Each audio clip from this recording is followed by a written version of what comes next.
Hi, big boss చూస్తున్నారా అండి? ఎవరండి మీకు ఇష్టమైన కంటెస్టెంట్? నాకైతే అమర్దీప్ అంటే ఇష్టం. ఎందుకు అమర్దీప్? అయితే తన గేమ్ ప్లే కానీ తన బిహేవియర్ కానీ అంటే తను చైల్డిష్ బిహేవియర్ చేస్తాడు, దానికి ఇష్టం. అట్లే విధంగా తన ఫ్రెండ్షిప్ అంటే ఇష్టం. అందరినీ ఇష్టపడతాడు కదా, ఆ ఫ్రెండ్షిప్ అంటే ఇష్టం అన్నమాట.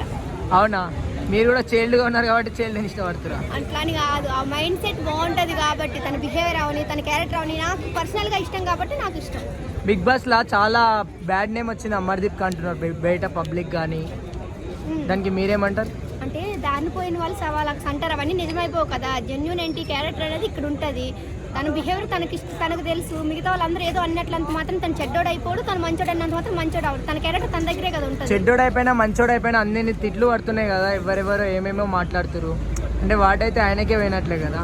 తిడుతున్నారు అంటే వాళ్ళ ఒపీనియన్ వాళ్ళకి అలా అనిపిస్తుంది. వేరే వాళ్ళని వాళ్ళు పొగుడుకోవడం కోసం తిడుతున్నారే తప్ప తిన్ని పర్సనల్గా తీసుకోవట్లేదు కదా. అట్లా తిట్టేటోళ్ళకి మీరు ఏం చెప్పాలనుకుంటున్నారు? తిట్టేటోళ్ళకి ఏముంటాయి, ఇప్పుడు అంటారు కదా గారిపోయేటప్పుడు సవాలక్ష కుక్కలు మొరుగుతాయి, అవన్నీ పట్టించుకోగా ఇప్పుడు మేబీ అట్లనే నేను తీసుకుంటా. అవునా? తిట్టినా సరే, మొత్తానికి టైటిల్ విన్నర్ ఎవరు అవుతారు అనుకుంటారు, రన్నర్ ఎవరు అవుతారు? మ్యాక్సిమం అమర్దీప్ అయితే ఐఎమ్ హ్యాపీ, ఎందుకంటే అమర్దీప్ ఫ్యాన్గా. రన్నర్ అయితే మ్యాక్సిమం శివాజీ గారు కానీ ప్రశాంత్ గానీ ఉండొచ్చు అనుకుంటున్నాను. అమర్దీప్ది రీసెంట్గా మొన్న ఒకటి లాంచ్ అయింది, చాలా హ్యాపీగా ఫీల్ అయినాడు. నా సినిమా ట్రైలర్ చూపించినట్లు నా గురించి నాకు చూపించడం అని, దానికి మీ ఫీలింగ్ ఎట్లుంది?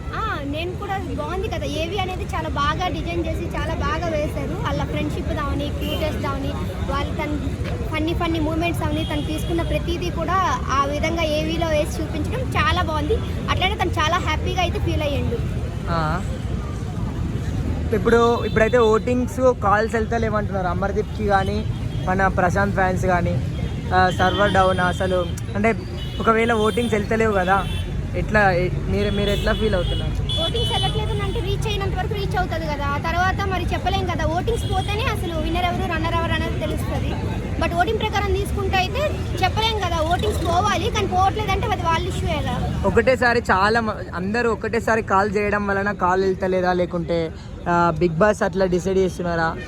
బిగ్ బాస్ అట్లా డిసైడ్ చేస్తున్నారని మనకు తెలియదు. మేబీ అందరూ ఒకేసారి చేయబట్టి అట్లా పోతుందేమో, చెప్పలేం కదా. ఫ్యాన్ బేస్ ఇప్పుడు చాలా పెరిగింది కదా, పల్లవ్ ప్రశాంత్ కానీ అమర్దీప్ కానీ స్టార్టింగ్లో ఉన్నదాంతో పోల్చుకుంటే ఇప్పుడు చాలా చాలా హైప్లో ఉన్నారు కదా.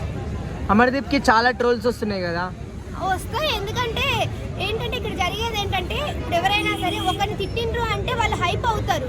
ఖచ్చితంగా చెప్పాలంటే స్టార్టింగ్లో బీటెక్ వీడియో కోసమని అమర్దీప్ పల్లవ్ ప్రశాంత్ నామినేషన్ వేసేటప్పుడు తిట్టిండు, దాంతో పల్లవ్ ప్రశాంత్ హైప్ అయ్యిండు. సెకండ్, ఇప్పుడు ఎవరైనా మనం తిట్టే కొద్దే వాళ్ళు హైప్ అవుతున్నారు. సో ఇదే విధంగా మిగతా వాళ్ళు బ్యాడ్ అవుతారు అనమాట. ఎవరైతే తిడుతున్నారో, ఎవరైతే ఫాల్ట్ చెప్తున్నారో వాళ్ళే బ్యాడ్ అవుతారు. ఈ విషయంలో అమర్దీప్ బ్యాడ్ అయ్యిండు, పల్లవ్ ప్రశాంత్ హైప్ అయ్యిండు, అంతే తేడా. ఇంకంతకన్నా శోభా శెట్టి ఎలిమినేషన్ అయింది కదా, ఒక సపోర్ట్ పోయినట్లేనా అమర్దీప్కి? సపోర్ట్ అంటూ ఏం లేదు, బట్ అక్కడ ఉండి కూడా ఏం సపోర్ట్ చేయట్లేదు కదా. వాళ్ళు కొన్ని గేమ్స్లో చేసిండ్రేమో కానీ కొన్ని గేమ్స్లో అయితే సపోర్ట్ చేయలేదు. అమర్దీప్ మొత్తానికి జెన్యూన్ అంటారా? జెన్యూన్గానే ఆడుతున్నాడు. నా వరకు అయితే యాజ్ ఎ ఫ్యాన్గా చూస్తున్నాం. నేను స్టార్టింగ్లో పల్లవ్ ప్రశాంత్ అంటే నాకు, ఎందుకంటే కామన్ మ్యాన్ అంతవరకు పోవడం అనేది నాకు పల్లవ్ ప్రశాంత్ మీద ఉండేది ఒక మంచి గుడ్ ఫీలింగ్. దాని తర్వాత ఎప్పుడైతే ఇట్లా చూస్తున్నాం కదా, రతిక కానీ ఇది కానీ అది కానీ ఏది కానీ, అప్పుడు నాకు అనిపించింది ఏంటంటే అట్లా అని మంచిగా అమర్దీప్ ఇప్పుడు అనేది జెన్యూన్గా మంచి ప్లేయర్గా అనిపిస్తుంది ఇప్పుడు రాను చూస్తున్న కొద్దీ. ఓకే, మీకు పల్లవ్ ప్రశాంత్ గురించి మీ ఒపీనియన్ చెప్పండి. పల్లవ్ ప్రశాంత్ గురించి చెప్పాలంటే యాజ్ ఎ రైతు బిడ్డ అన్న ట్యాగ్ పెట్టుకుని వచ్చిండు. ట్యాగ్ పెట్టుకొని రాలేదంటే ఎవరు ఒప్పుకోరు, ఎందుకంటే రైతు బిడ్డ అన్న ట్యాగ్ వల్లే తను బిగ్ బాస్లోకి వచ్చి ఆ వీడియో చేయబట్టే బిగ్ బాస్లోకి వచ్చిండు. ఇంకోటి ఏంటంటే యాజ్ నేను రైతు బిడ్డనే, అదేవిధంగా నేను చేసిన కోర్సు కూడా అగ్రికల్చర్ డిప్లొమా. సో నేను చేసింది కూడా రైతు కోర్సే. సో దాని గురించి నాకు అన్నీ తెలుసు, తనకి అన్నీ తెలుసు. తను ఏదో తన నాన్నతో వెళ్ళేటప్పుడు ఇచ్చేసిండే తప్ప, వాళ్ళ నాన్నతో వెళ్ళేటప్పుడు సహాయం చేసిండే తప్ప ఇంకా ఎక్స్ట్రాగా అంటూ తనేమో వెళ్ళి ఒంటరిగా చేయట్లేదు కదా. సో రైతు బిడ్డని ట్యాగ్ పెట్టుకొని వచ్చిండు, ఆ ట్యాగ్తోనే ఉండాలి. ఆ తర్వాత ఈ రతిక వెనకతలు తిరుగుడు, రతిక కానీ ఇప్పుడు దాకా ఖచ్చితంగా రతిక కానీ ఇప్పుడు దాకా ఉండుంటే ఖచ్చితంగా పల్లవ్ ప్రశాంత్ ఏంటి, తన బిహేవియర్ ఏంటి, తన క్యారెక్టర్ ఏంటి ఇప్పుడు దాకా తెలిసేది. రతిక వెళ్ళిపోయిన తర్వాత తన బిహేవియర్ అవని తన క్యారెక్టర్ అవని చాలా మారింది. థ్యాంక్ యూ అక్క. ఓకే.